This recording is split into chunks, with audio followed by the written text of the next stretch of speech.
My name is David Ashton of Dash Design, and welcome to the Ageless Living Collaborative, our webinar on communications. This is my first time moderating, so it's a little reversed, and my partner in crime, Phoebe Stein, will be part of the panel. Ageless Living Collaborative is, we're a collective of advocates who are passionately dedicated to creating optimum outcomes for senior living. Our mission is to provide free industry shifting information so that together we can develop optimum environments that are safer, healthier, humanistic, and joyful for those that are being served and those who serve in the senior living industry. Today we're going to talk about communications and communication strategies. One bit of housekeeping, Phoebe, again, Stein, who's my partner, and co-founder of this organization. We're happy to announce that we have a joint partnership with NEWH and have established a scholarship for students interested in studying senior living at the university level. So again, our website, if you're interested, is agelesslivingcollaborative.org, and you can donate to the scholarship through NEWH, which is newh.org. So we're super excited to have that established. We've already gotten some in today, so that's exciting. Amazing. No, it's really great, and the fact that we can really change things through education is a very powerful thing. We have as our panelists today, we have Phoebe Stein, who's president of Alc Presents, as well as co-founder of the Ageless Living Collaborative. We have Jennifer Tapner, who's managing director at Watermark Retirement Communities. We have Joseph Jasmine, CEO and managing partner of American Healthcare Management Group. And we have Scott Miller, who's chief marketing officer for Garden Spot Communities. I'm stuttering through this. And it's not a mistake that both Jen and Scott have Philly backgrounds. They really do share a city. Close by. Joe wants us to know who his sports team is. So there you have it. I could do a little short bio on everyone, Phoebe, would that make sense? And then we can go into the question. Sure, if you'd like to. I'll just talk. So Phoebe has been a relentless advocate for emerging and existing brands throughout her career. She, from the launch of cellular technology in the U.S., West Cellular in the mid-'80s, to launching flat screen technology for Sony in vertical markets, Phoebe has helped build brands and industries in various segments. She's been highly involved in the hospitality industry for the last 20 years and helped launch revolutionary brands like Krypton. And for the last number of years, she's been really working to develop and evolve the connectivity of senior living design segment by aligning designers, manufacturers, suppliers in meaningful industry events. Phoebe is an expert in communication, has a lot of experience in crisis management work. One of the things that I find fascinating is her involvement in the aftermath of the Exxon Valdez oil spill, where she won lots of accolades for dealing with that situation, which was quite difficult. Jennifer Tapner, as I said, is managing director at Watermark Retirement Communities. She has been at Watermark since 1996. And as she says in her bio, why would someone spend their entire career with one organization? Well, she says that their mission is aligned with her values, creating extraordinary and innovative communities where people thrive. We're delivering the highest quality care for our residents, come from every direction, from staff, residents, leadership, and the community. And these ideas need champions who can enthusiastically lead the process for ushering them into reality. Her passion for healthcare innovation originated from she was a registered nurse. Shortly thereafter, she became executive director, and over the span 20 years is now in her current role as managing director. I'm not as, Hi, everyone. as smooth as Phoebe is in doing this. Joseph Jasmine, CEO and managing partner of American Healthcare Group, serves as CEO, managing partner of American Healthcare Management Group, a nationally recognized consulting firm focused on operational and financial improvement in the following areas: multi-hospital health systems, standalone hospitals, rural hospitals, large physician groups, senior living communities, mental health facilities, and family-owned enterprises. Joseph is founding partner in Elevate Senior Living, a new mid-market assisted living and memory care community solution designed to serve the retired teacher, firefighter, policeman, factory worker, public service worker, among other middle-class retirees that are the backbone of our society. And we'll likely do something on Elevate with Joe at another webinar, because that is a really exciting initiative. We're super excited about it and we're ready to roll it out. And finally, Scott Miller, who's Chief Marketing Officer for Garden Spot Communities. He leads the team responsible for brand identity, internal and external communications, the Garden Spot experience, marketing, sales, and cultivation of culture. He joined Garden Spot Communities 15 years ago after a 23-year career in technology industry. Scott is passionate about leadership, innovation, or organizational culture. In addition to marketing, sales, and communications, experience includes business process reengineering and widespread organizational change. He's the editor of Destination Magazine, co-host of the Endeavor Monthly video series, and Garden Spot Communities podcast, Purpose and Retirement. So with that, I think we can start our conversation. And it's going to be a roundtable discussion. So we have no visuals for you guys, but you get to watch us. It's a very interesting and important topic of communications. So I think we'll start off with our first question, but again, this will kind of evolve as a discussion. So I think we'll start with Scott and discuss, do you have a communications philosophy, Scott? And what is it? And then allow everyone else to chime in. Yes, we do. And we put some thought into that. I was thinking about this earlier, and I can sort of show this to you. This is, I don't know if it's coming up or not. It's not coming up. So it's called Crisis Communications at a Glance. And that's just a one pager for, because the first half hour of a crisis is like chaos. And so this is at a glance. And so our philosophy is basically to build, trust and confidence with our constituents. And we think about that like serving up a warm cup of tea, where T stands for be transparent, be empathetic, and be authentic. And so that's sort of the philosophy. And then there's a number of bullets on here that people can just sort of glance at it very quickly in that crisis to help, guide things forward. I love that. Can you tell me who holds that paper? Whose hands is that in? There's a crisis. Where's that paper? We have a crisis communication plan that is tied directly into our overall emergency response plan. And so those two documents go hand in hand. And It's the very first page, so that we have an emergency response team that watches those plans all together if there's something that's taken place. And so it's at the very first page of the crisis communication plan. So if we're trying to figure out, okay, what do we do next? You open up the plan and it's just right there. And everybody has access to it.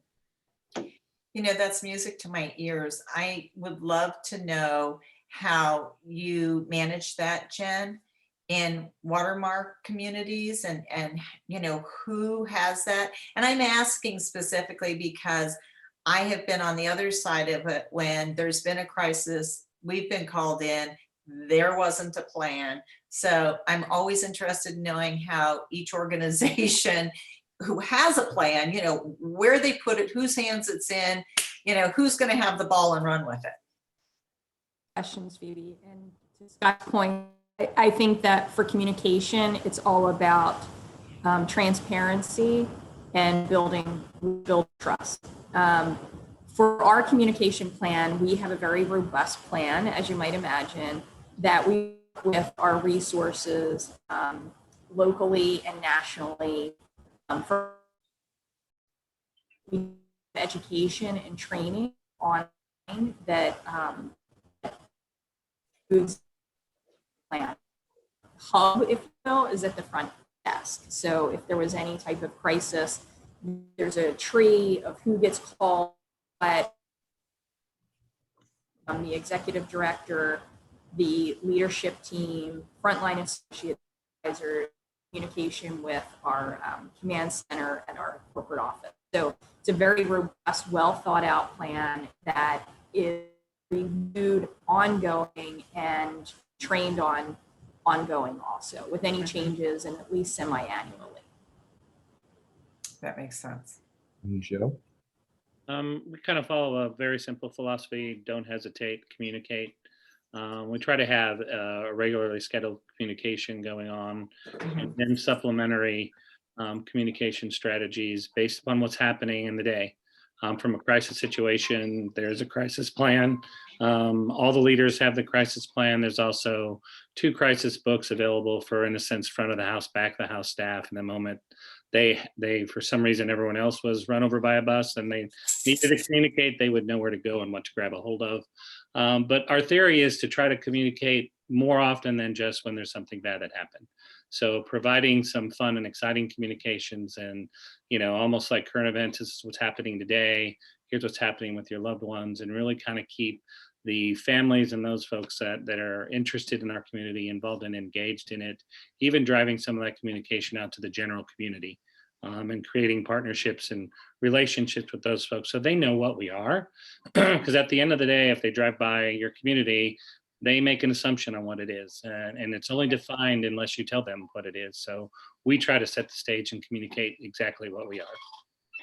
And do you guys, and I'm asking all of you, do you all do some type of training, spokesperson training, so that the people who are delivering your brand messaging and facilitating a crisis are prepared to actually speak?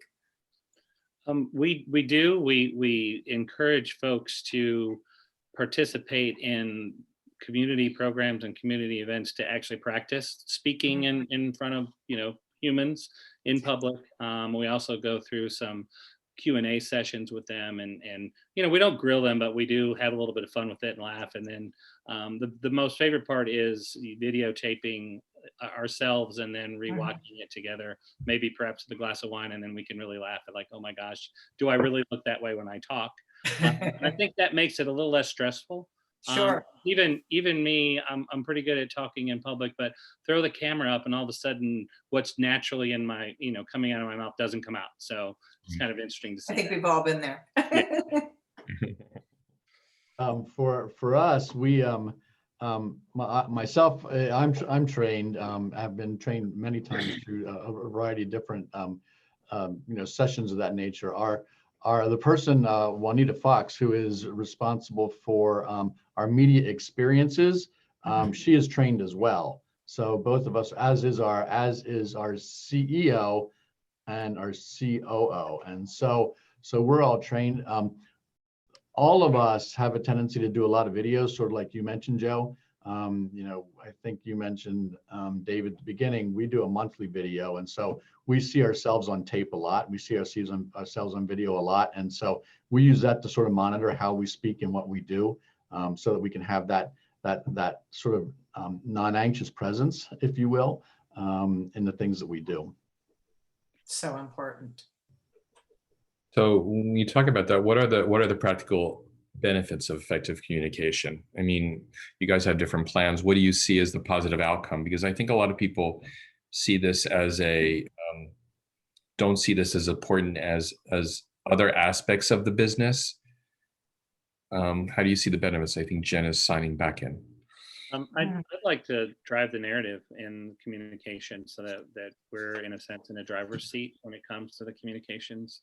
Specifically in a crisis situation, I'd rather be able to tell the story than someone else tell the story for me, or put me in a position where I have to respond to the story that perhaps isn't as accurate unless I set the stage. The other thing I think is we try to be very clear, obviously very honest with what's happening, and make sure that we give facts that we can support, and no assumptions in that discussion. Because someone may make an assumption and that turns out to be very bad and it wasn't even accurate. So I think those are important little cues to know from that standpoint. If you don't know the answer to the question, it's okay to say, I'll get back with you on that.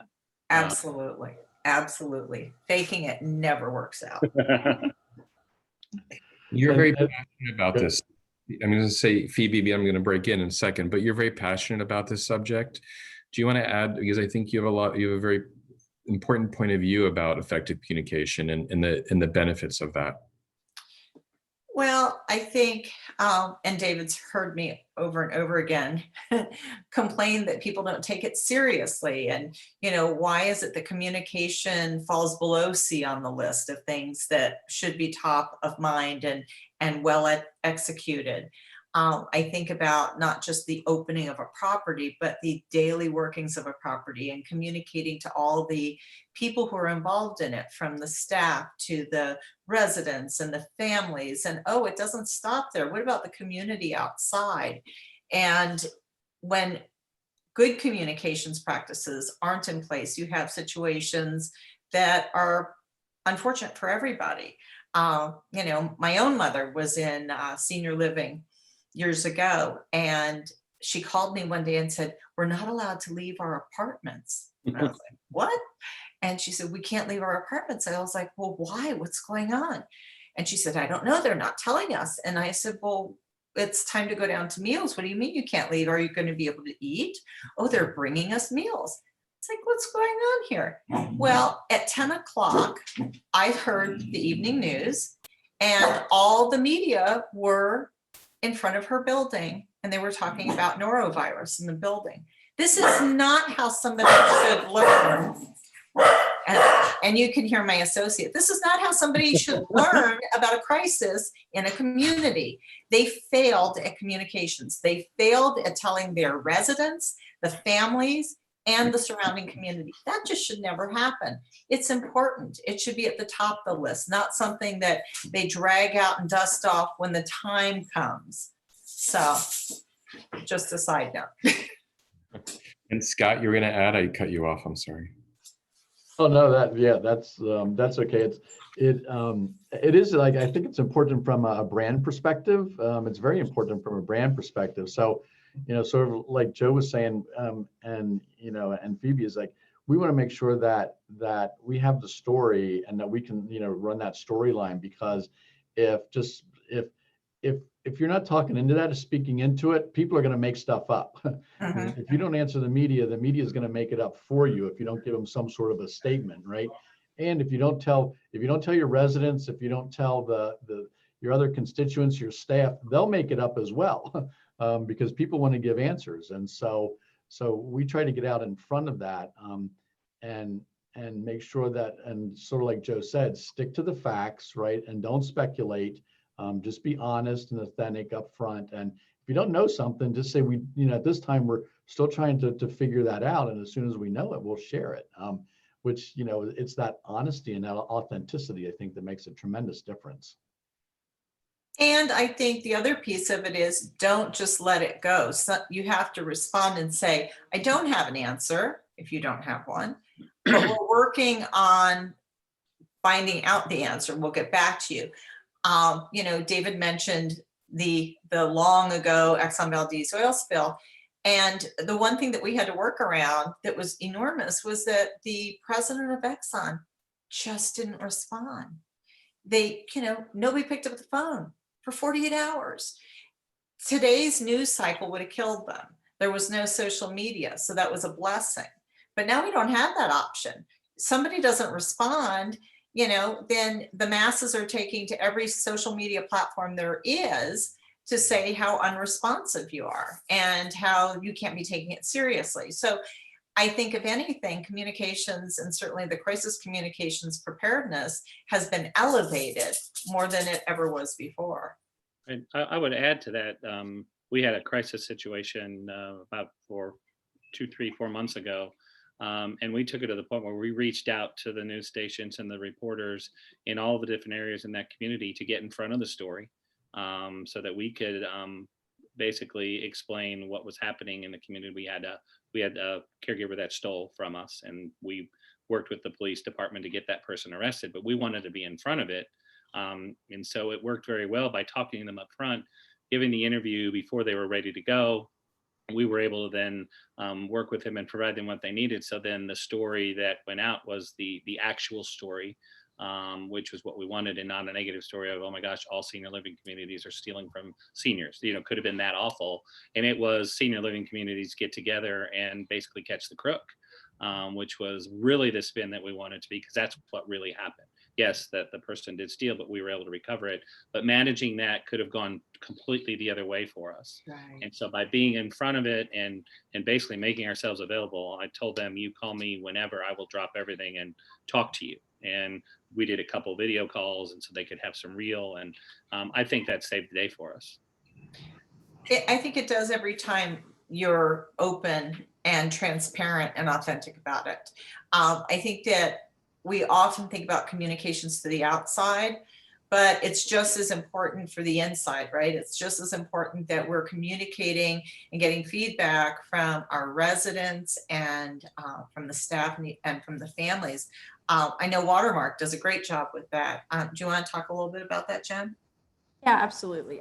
Our thought is if you communicate with the residents and they're kept in the know, then it just promotes a great culture and a highly engaged resident population. They want to know what's going on. It's their home. We should be, transparent and sharing updates with them. And the extension of their family, their adult children, are usually very involved. And we actually have a tool, it's called the Family Communication Tool. So to Joe's point, he had mentioned earlier, it's not just all of the crisis communication, it's what we're doing well, what we're doing fun, what we're doing interesting that sets us apart from what other communities are doing. And so we have a family communication tool where the executive directors will provide information, highlights, how things are going, even attach social media buttons so that they can tell us online how we're doing, sharing the calendar so that, right now it's difficult to invite families in for big gatherings, but in a normalized situation, share the calendar, come enjoy, tea on Sunday, or we're doing this outing, please join us. And it just creates this really contagious, wonderful culture. So it's reporting out the not so great news, but also all the wonderful things that's happening in the community. And I think that that's so important. It really drives engagement overall. We, David, I don't know if you're watching the crawl, but one of our collaborators, Kevin Swanson, asked, how is social media affecting the communications in our world? And we've all seen it, to a degree, especially during COVID. But how much is social media impacting senior living, and how capable, maybe capable is not the right word, but how engaged in social media are our residents? We know the families likely are, but how engaged are the residents and even staff? I think a portion of the residents are very engaged in social media and active, and they use that tool to see things going on about their families and friends and what have you. And there, I think, are sort of a middle group of seniors that kind of set their toe in the water.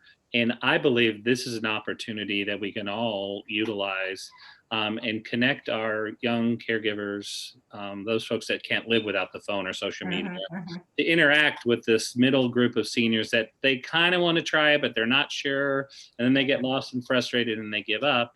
It creates that opening for the awkward conversation the caregiver is struggling to have with the senior. If they're doing it over Instagram or Facebook on a phone, that whole animosity goes away.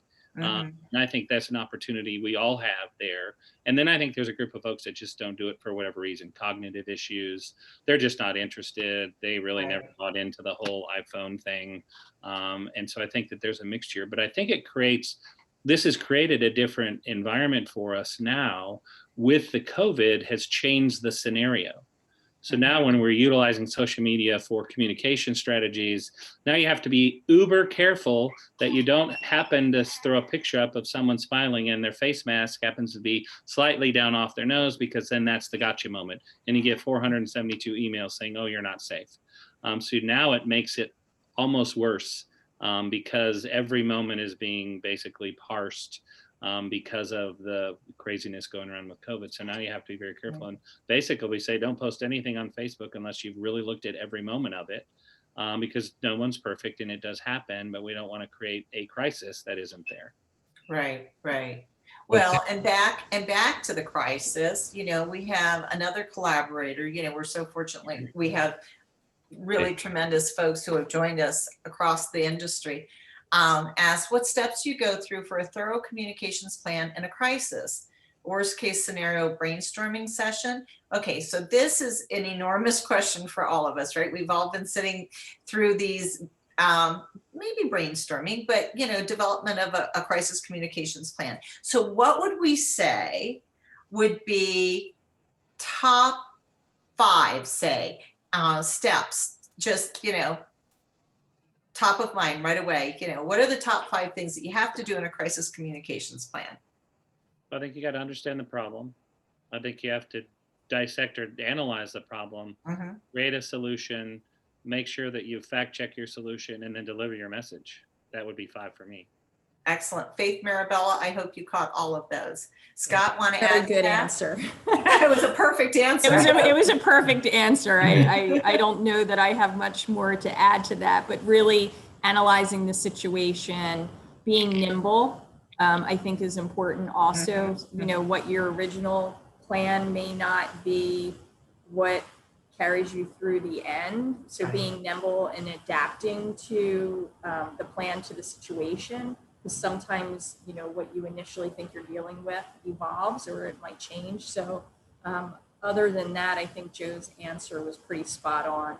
Do you want to add anything to that, Scott? I think the one thing that I would add to that is don't wait till the crisis to do it. Is exactly. Hire a crisis a communications firm well before. Talk to them, create your plan, have scenarios that you have played out so that you have a good sense of what's going to happen. You may not know what the exact crisis you're going to deal with, but if you have press announcements, if you've done scenarios ahead of time, then when it actually comes time, you are far more prepared than if you're listening to your attorney who's telling you not to do anything and talk to them and not talk to the media. So you bring do it up ahead of time. That is a really interesting point, and I think we've all maybe sat across from legal counsel when it came to a crisis time, right? And I think if you deal in crisis communications, that is going to happen at some point. And typically the lawyers will say, don't say anything, right? And we know we have to say something, and we have to be forthright, and we have to be sincere, and we have to be authentic, but we have to deliver a message that is accurate, most importantly. And that is not an unfamiliar situation, tussling with the lawyers about what you want to say, whether you're going on air or you're talking to an edit board, whatever it is, that is something that we are often faced with. I often tell people, here's the crisis plan, but don't put it on the shelf. You have to look at it. You have to review it. You have, quarterly is not too often to make sure, oh, so-and-so left and they were going to deliver the message. Okay, we've got to manage that. There are a lot of things you have to look at. So that should be part of the seasonal cleaning, so to speak, on the administrative side. And we have 2 sites, so we're not that large, but we have crisis communication agencies on retainer, so that if we need that, we just pick up the telephone, and we have some uninvolved advice that can talk to us as well. So that just makes a lot of sense for us. That's stellar. Kevin just asked our next question, actually, so he's ESP. Got the notes, doesn't he? He didn't have them this time, but I'm not surprised that he knows what to ask. He asked, what is the best form, which was our next question. What is the best form or type of communication you find is best for senior communities? Phone, letter, emails, etc. And that was actually, our question was, that was our next question. So maybe Jen can open up with that. I don't know that there's a best. I find that it depends on the situation at hand. I do enjoy having a town hall meeting and talking before the residents and giving updates so that there's that personal connection, one-on-one. There are residents that want to see everything on our communication tool. And then there's those that want it in their hand. Let me see a copy of your PowerPoint. I don't know that there's a best way. I think it really depends on your audience and what they're looking for. I think it's a combination approach, actually. What if you're trying to speak to the community? What if you're trying to speak to, say, the residents or to the staff, and maybe it's such an internal experience that you're not necessarily going to social media because everybody outside the community doesn't need to know. So how do you, within the community, best communicate, say, something that's new or something that they need to be aware of for a safety situation? What are the different methodologies of that? And I think everybody has like a residence council or something like that. And we utilize that tool and supplement the council with, hey, everybody, gather everyone together, even go literally knock on doors and ask everyone to come sit around the table and then share that information with them and make them part of that council or part of that meeting so they're actively involved. And there are several that don't care and they don't want to be part of it, but the majority, I think, really appreciate that extra effort that we've gone to. Phoebe, I have a question for you actually related to this because we talk Follow. social media. Sorry, Dave. Oh, go on. And I agree that, a council is very important and they're representing the community at large. And they usually have a secretary that takes minutes that's distributed to everyone. So it's like a verbal and then following up with something in writing, because sometimes there's miscommunication or misinterpretation of what you said. And it's good to follow it up with writing. Exactly. Like that whisper down the lane. Right. 100% right. With social media, you really have, you have everyone in a community is communicating. So, and it's instantaneous, and it only will get with technology quicker and more immediate. How do you manage that? And Phoebe, do you have a point of view on that? Because everyone in the community is becoming a point person, really, use, especially with the advent of social media and everything going on so quick now. So that kind of puts a lot of folks in the critic lane, right? Because it's their opinion and it's their analysis and it's their maybe positive, maybe negative criticism of what's happening. And I do think that becomes a little bit dicey for communities, because if you have one person who is disgruntled and you have 99% enthusiastic and excited, that one person can take to social media platforms and create doubt, right? So that becomes a challenge for the communications people within the property to be managing that and trying to encourage all of the residents to have that communications with, say, an administrator or with the manager of the property. If there's anything that they seem to be unhappy with, that they need to come immediately to them so that they can resolve it. I think it's really important to have that trust, as Scott and Joe and Jen have spoken to, because with that trust, then you're likely to get the residents to come to you so that you can mitigate what that might be before they take to social media. That's the best possible outcome. You want them to be sharing good news on social media and not using it as a complaint board. I did wonder how many of you guys, Scott, Joe, Jen, use any type of, for fast breaking news kind of thing, leaderboard use or anything like that people might see as they come into the dining room or, during the day as they go about their business, so they know that something's new, that's something you want to convey quickly. What is your methodology to deliver that quick news?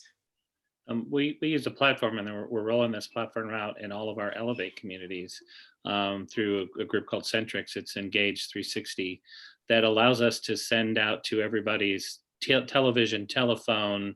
This is both residents, families, staff members, what have you, in a sense, like breaking news. Here's something you need to know, update. It also allows them the ability to schedule their meals time and place and order their meals, and just all kinds of other things utilizing that technology. And we have thought about utilizing it from a communication strategy, from what you mentioned too, in regards to someone being negative on social media and that nasty negative Google review.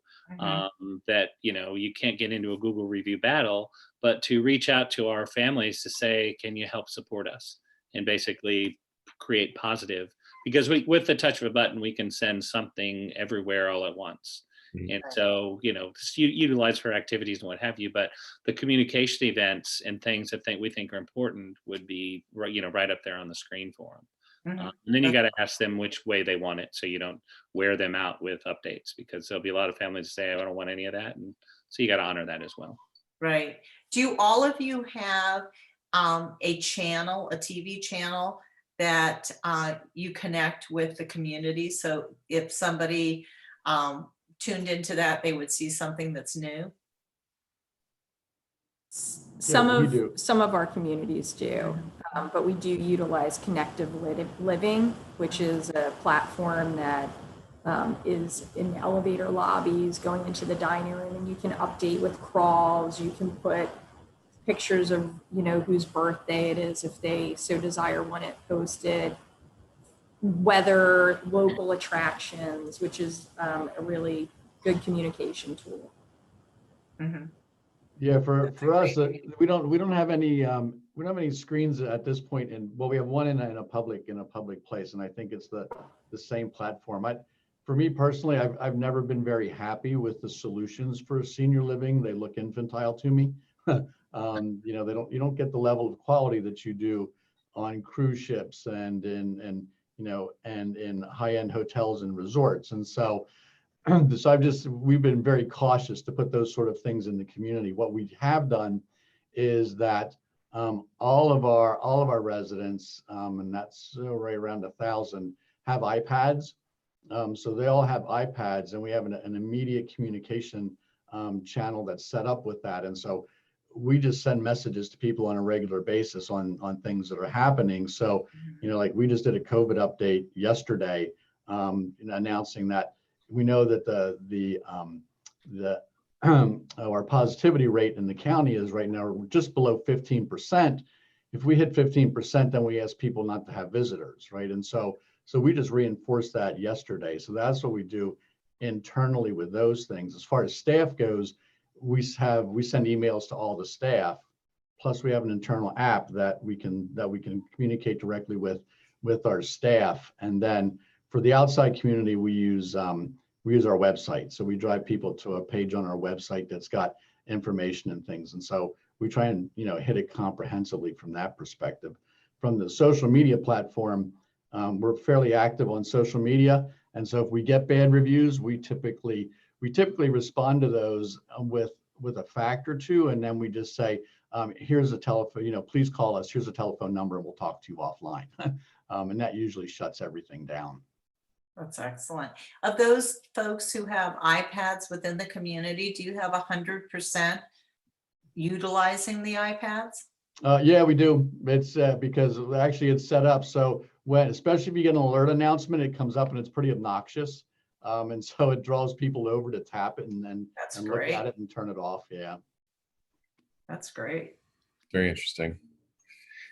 So they love it. They absolutely love it. They couldn't imagine not having it anymore. So, and you know, that's everybody who, you know, we have a fair number of people that are in their 50s and 60s, but we got people in residential living who are in the 90s, and it's the same all the way across the board. That's so cool. Do you guys employ some sort of internal genius bar or some sort of tech support that, you know, works with everybody? Because 100% buy-in is pretty remarkable. That's very impressive. I got to give you kudos for that one. Yeah, we do. So our IT team, and they're really busy. They're like a customer service team, and so they do a fantastic job. Wow. Yeah, we default to the youngsters who know how to use the tools much better than that, and it seems to at least work for now. That makes sense. So this brings us around. We touched on COVID and kind of jumping to the next questions, but how did you guys initially communicate to families regarding the COVID outbreak? I mean, initially our thought was to create a sense of calm and knowing that everyone did not know what was going on and there was so much different information happening, to let them know, here's what we're going to do. Here's what we're going to do immediately, kind of a step by step, to keep your loved one in place. We were restricting visitation at that point immediately to just family and caregivers, doctors, the people that actually had to be there. And we then put out a communication with the exact steps that we were doing, which rooms we were cleaning, which people were working in zones. We gave them a lot of detail, mainly because we wanted them to know that we had a plan and that we weren't just winging it. And then as it progressed, we stopped doing the communication in a sense in a daily basis, but more kind of in a weekly, because then it got to it where they were comfortable knowing what was going on. And then when there was a major change, i.e. we had to stop visitation or had to change the method of visitation or whatever it was, then we structured. And then every time we hit a milestone, whether it be top to bottom cleaning complete or another round of testing, whatever it was, we made sure that we put that back out, and at times we'd like highlight in big bold red letters for them to see the things we thought were important, and spend a lot of time on the phone, because I think that was important for the families to be able to talk to the ED or the nurse or the house, just anyone, to say everything's fine, let me go sit, I'll go right where your mom is and we'll have a conversation. Just that it was more of that compassion, think about the human side of it. And I think that probably was the most effective thing we did. I think everyone liked the other stuff, but the fact that we took the time to, when we were on the phone with them, to go find their loved one, try to FaceTime, try to create a connection, that made the difference for us.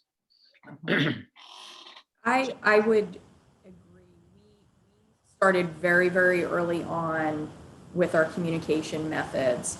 We started weekly. It actually was far more frequently than weekly, but currently it's weekly family communication e-blast, and it's specific to the community, the prevalence, what we're doing, disinfection practices, very much a like State of the Union. In addition to that, we created an internal and an external COVID site for family members that they can go on to. And it's very robust. It talked about, disinfection protocols.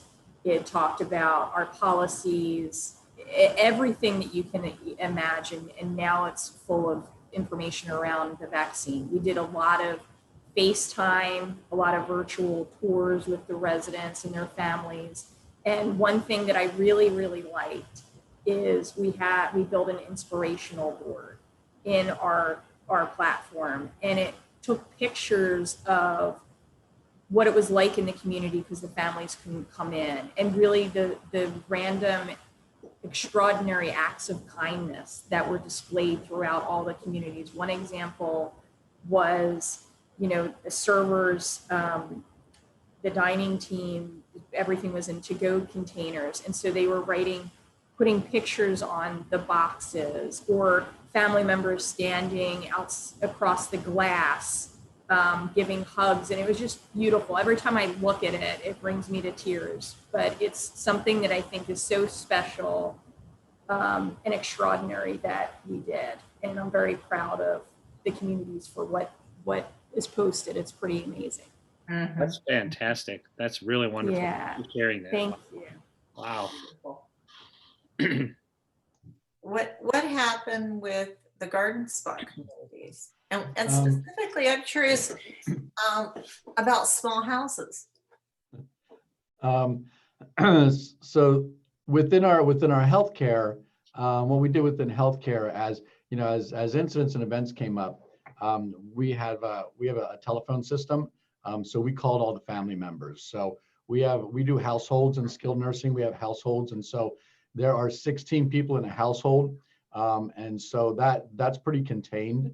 And so so then phone calls. So like if there was, if somebody, we didn't have testing and things early on. So when we started to close down, where we had concerns for somebody, then a personal phone call from the executive director would go to each of the families of the 16 people in those households. And so those are very, personal communications up front. And then we sent letters as well. I went back and I looked at our website. We started to do posts on our website on our COVID page on March the 14th. And then we've kept those up, and we're going to do another one tomorrow. And so we just continued to do those. As far as the residential living population, we've always done a session that we call Coffee and Conversation. And in non-COVID days, that was twice a month, and anybody could come in. It was a town hall sort of a thing, and our CEO and several of us are typically up on a panel, and we just answer questions. So it's a free-for-all answer questions sort of a thing. After COVID, we took that online, and so people couldn't come in person, but they could either call a number, and we would have Google Translate convert that into a text message so that we could read it off and respond to it. And we let people text in as well.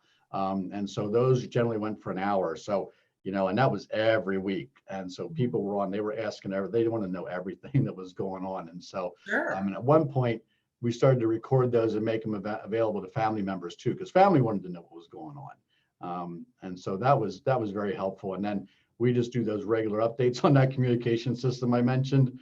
If something happens, we just send out a communication to all the residents, and then they tell their families. And so Well, I think that keeping the families informed is so critical, not just the residents, but the families and the staff, because the staff are going about their business, not necessarily always fully informed. It's a remarkable thing, but it's truth. We have a question from our collaborator, Faith Marabella, who would like to know, what sort of communication tools do you use to knit staff together? Which I think is fascinating. Okay. I don't know if anyone has heard of, we utilize an app called Crew to communicate lots of differing things to all of our staff members, whether it be something fun, cool, funny pictures. The schedule goes out on Crew, any announcements for Crew, welcoming new employees to Crew, this drill is going to happen, that drill is going to happen. That seems to be a really kind of good one, and it takes a little bit of a life of its own in a good way, because they do use that to celebrate people doing great things, and so you're not feeling like you have to promote that. You do it a little bit, then it takes it on. So we do that in addition to then our in-services, that happen basically once a week, at lunchtime, and then on another dinner time for the other shifts, to communicate those things in addition to that. But Crew honestly has been a godsend for us. It's free as well, so you don't have to pay anything for it. You download it on your phone and off you go. Wow. Jen, do you or Scott, do you use Crew or something like that? No, but I'm writing it down. Is it CREW? Exactly. Okay, I have not heard of that. It sounds amazing. We'll have to check that out.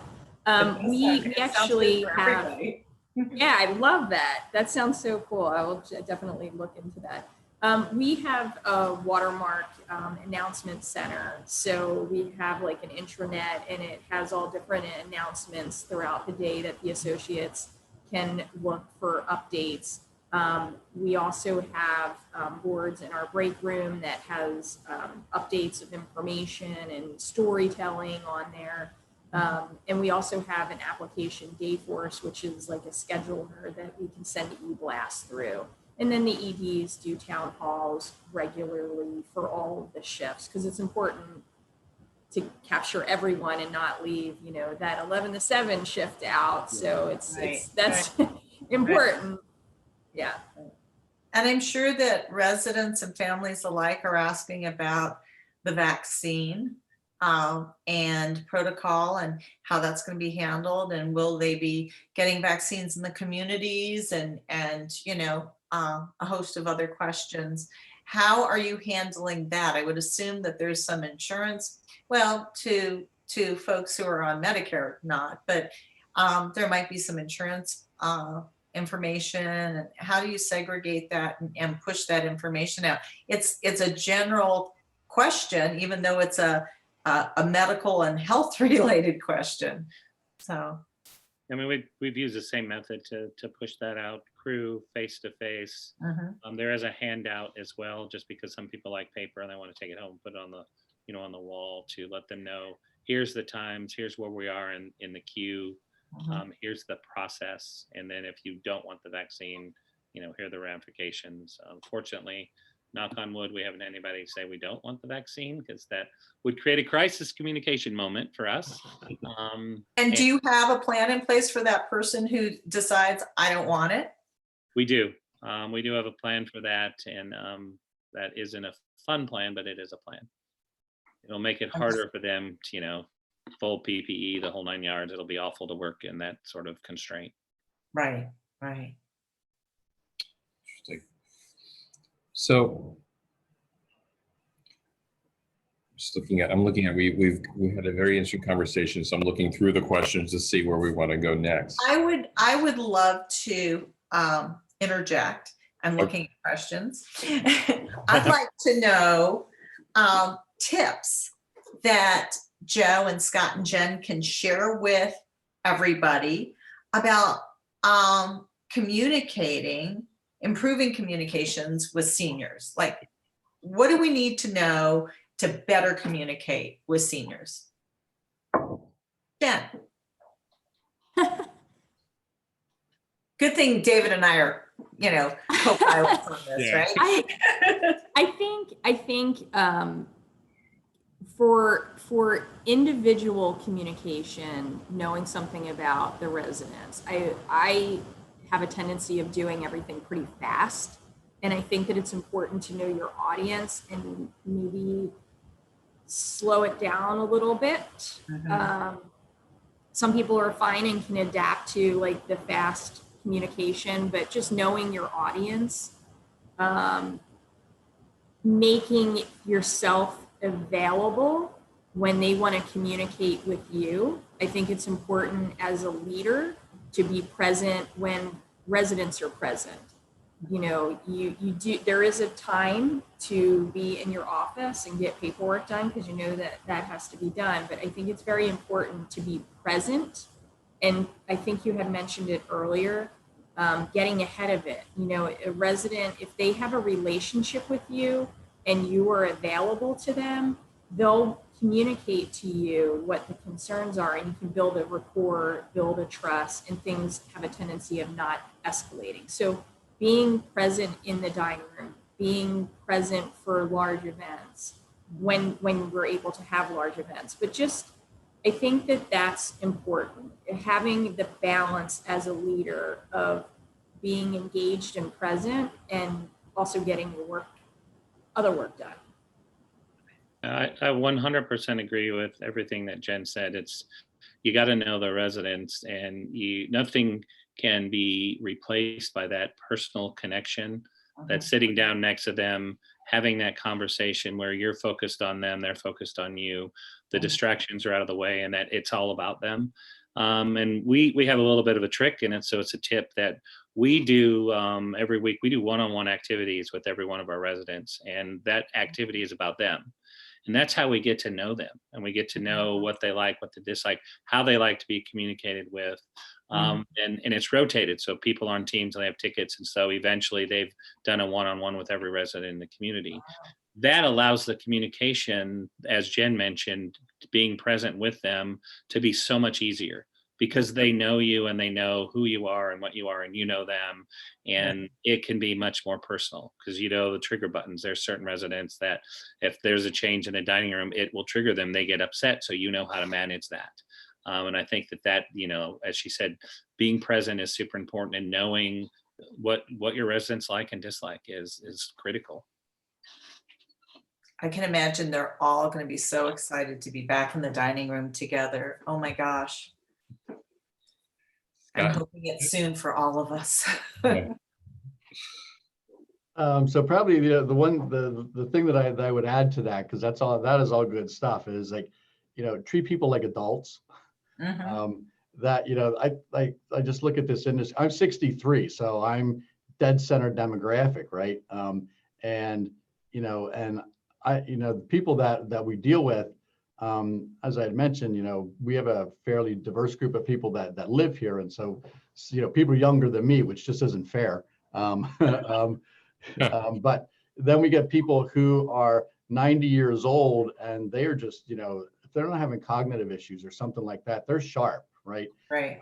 And the baby boomers are what, 75 now, 74, 75. Mhm. And so, you know, we got to treat people like they're 30 years younger than what they are, Right. because that's just what I think that the population expects these days. And for us, we try to avoid the word senior like the plague, because we think that senior has some baggage that comes with it. Mhm. And, you know, it sort of indicates that, hey, you know, maybe you're past your prime now. You don't have a lot to contribute. That's just a general stereotype. And so we avoid that. We avoid that term. So what term do you use? Because when we founded the Ageless Living Collaborative, we also stayed away from the term senior, because people who are living in aging community or ageless communities, you know, a lot of them are so super whip sharp, you know, and they're not willing to be put on a shelf, right? They want to be involved and engaged. Maybe sometimes their bodies won't let them, but their minds still will. So all of that has to be taken into account. But what term and how, this is a great communications puzzle. If we are talking about this demographic as ageless, what steps are we going to have to take to change the nomenclature of this segment to something other than senior living? Yeah, I don't think everybody's got a good answer to that. We use older adults, so we talk about older adults, or we'll also talk about 60 somethings, 70 somethings, you know, sort of pulling off of that 30 something. And so, you know, just sort of look at those groups of people. So we'll do those types of things rather than addressing it as seniors. Yeah. I think it's an enormous challenge because we're so focused on labels. And I just want to call them by their name, and they're humans, and so humans is weird or awkward, or you know. So I don't have a great answer, but it's one of those things we struggle with. It's kind of like, you know, we struggle with a lot of nomenclature in the senior space because you don't know what to say. Yep. No, it's true. I like to talk about retirement because I know still in my mind, retirement is freedom. Because if you ask anybody, you say, hey, if you won the lottery, what would you do? They're going, I'm going to retire, right? And so some people really look at that word retirement like, you know, put out the pasture, but like not me. I look at retirement like, oh, that's when the fun starts, right? Yeah. Maybe we can call them future Caribbeans because there we go. Where we want to go. I don't know. For some people, the term retirement is so scary. They never want to retire because they think that's when they stop, right? And I might fall into that category. I don't see ever sitting around and not doing anything. There's got to be more evolved terminology for different ways of thinking, because as you age, it doesn't mean you want to stop doing things. It means maybe you want to explore other things. But, you know, retirement sounds so sedentary, and it really isn't representative of most of the communities. You know, most of them are very vibrant. You know, I would love to explore, somebody wrote a question that I wish I had written. I didn't. How do you see the relationship between crisis communications and brand credibility? And I would say, let's just call it communications and brand credibility. And think about around these corners of social media and brand credibility, right? Let's talk about that a little bit. Who wrote this question? It's really a good one. I think it goes to go ahead. Really the beginning of the discussion. We talked about being upfront and honest about what you're communicating, because if you're representing your brand and you're out there talking about it, you become the brand at that point in time. And the key though is it has to continue. So the communication you provide has got to continue down at the community level. So if you're talking about X, Y, and Z, you better make sure that the community is also talking about the same X, Y, and Z that you are, so that there's the credibility and the consistency with the message. And that then further down the line, back of the house, caregivers, everyone else understands the same message, or that's going to blow up in your face. And that's when it starts to hurt your brand. Agreed. So how do you get all these different factions? And boy, there are a lot of them, from folks who are working within the community, to the families, to the residents themselves. How do we get everybody on message? That's a really, very different set of Is, folks. is smoke and mirrors the wrong answer for that? Yeah, no, I want to know. I want to know how you get all those factions on message. I think I want that one answer. Jen? Jen's got it. I don't know. I don't know about that. I think your answer is pretty spot on. Yeah, smoke and mirrors aren't going to get, that's not the authentic approach, but it would be an That's true. interesting study, I guess, to see if we could get a whole community, including their families and the staff, all on message and understanding what the community is about, why you live that message in the community. I think that's nirvana. I'm not sure. Yeah, I think it's virtually impossible because it becomes the telephone game. Mhm. And the interpretation of the message gets changed as it goes, even from person to person. And at the end of the chain, it's completely different. All of a sudden, we're having bananas for dinner, and we really were talking about, pumpkin squash soup or something, and it just changes all the way through. So I think, like you said, it probably is nirvana. I'm not sure that that's even possible, but we'll all go down trying. I think, one of the ways to help to get to that, like I know our mission statement is pretty short and succinct. It's that we will enrich the lives of older adults as an expression of Christ's love. And so that's it. And our CEO uses that, we use that, that's on our website. I mean, it's not front and center because we're not trying to hit that faith-based thing, but it's in there. So you see that. Our residents know that mission statement. And so people, in fact, we did some surveys around culture a number of years ago, and people said, oh, like, that's not just the staff mission, that's the mission of all of the residents. Everybody, they say, Steve Lindsay says that so much. It just rolls off our tongues. And so people know that what we're about is enriching lives. And so that's our mission statement. Our core values match that, but then we have a value proposition, which is that what we provide is abundant opportunities to live with purpose in community.